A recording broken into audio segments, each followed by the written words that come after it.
अरे बनल गाँव के बिगड़ल छौड़ी एलै हमर गाँव आ देह में ई तरेहन लगल कि गम गम करे हमर गाँव। अरे जिया जिया हो प्यास छा गइलो मिथिलांचल में।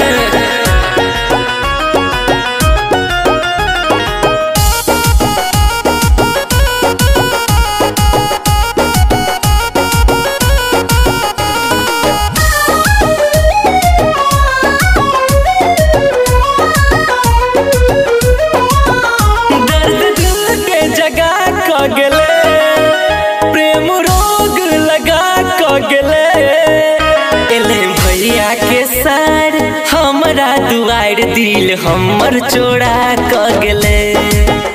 एले भैया के सार हमरा दुआर दिल हमर चोरा क गेले। दर्द दिल के जगा क गेले प्रेम रोग लगा क गेले।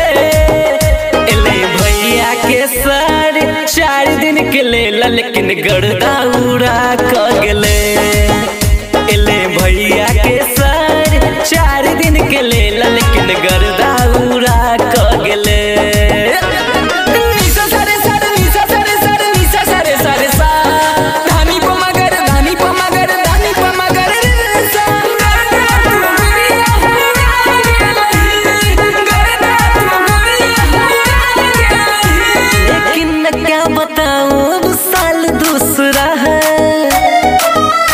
लेकिन मैं क्या बताऊं अब साल दूसरा है। तब चाल दूसरा था अब हाल दूसरा है। तब चाल दूसरा था अब हाल दूसरा है।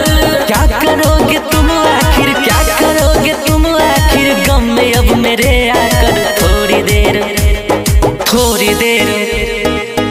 देर बैठोगे और दर्द ही बढ़ाओगे।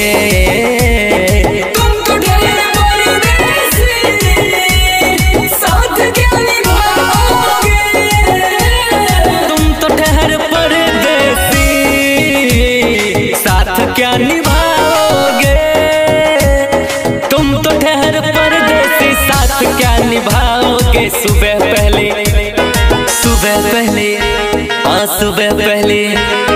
सुबह पहले गाड़ी से घर को लौट जाओगे। तुम तो ठहर परदेसी साथ क्या निभाओगे।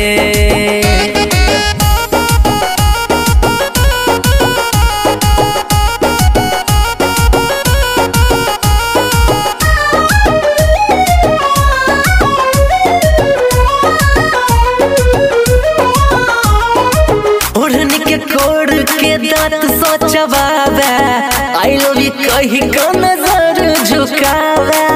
देखी देखी हमरा उ हॉट पोज मारा कभी कभी हमरा दाई खो मारा। आई खो मारा जी आई खो मारा। ओढ़नी के कोड़ के दांत सोचवावे आई लव यू कही का नजर झुकावे। देखी देखी हमरा उ हॉट पोज मारा कभी कभी हमरा दाई खो मारा। फील लव के जगह क गेले दर्द एहन जगह क गेले। एले भैया के सार 4 दिन के लेल लेकिन गर्दा उड़ा क गेले।